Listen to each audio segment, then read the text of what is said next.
Сабый чакта укытканда мине хәлфә, рәхмәт аңар, өйрәтте бер яхшы нәрсә. Субханалла дип әйтү тиеш диде. Бермән яңа гына туган айны күрсә. Шу заманнан бирле айның туганына һәм дә алтын көпшәк төсле тулганына карап күңелем кайчан минем хайран кала. Диям шунда: Субханалла, Субханалла. Бу әйтүем хәер, минем гадәт кенә, бу бер төрле дини булган әдәп кенә.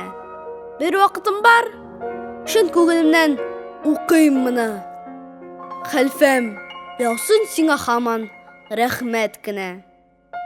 Менә нәрсә, күрәм бәгъзән сөйгәнемне, көннәр, төннәр һушкы белән кийгәнемне. Хәлфә, шунда минем телем тотлыгадыр. Эшкә кушам тагын шул ук белгәнемне. Туган айга охшаш йөзе, башы аның, яңа туган айга охшаш кашы аның.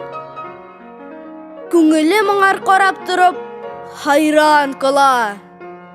Укыйм шунлап: Субханалла, Субханалла. Әгәр күрсә шул матурны Гайнетдиннәр, гади генә Шәмсетдиннәр, Котбетдиннәр, Субханалла ди кайдаларга соң? Укымаган алар бер нәрсә белмиләр. Әгәр хәлфә, мин дә шулай надан булсам, синнән гыйлем ала алмыйча калган булсам, әйтер идем шулар кеби: мин гырфансыз. Ой-ой, бигрәк матур икән шу кынган кыз.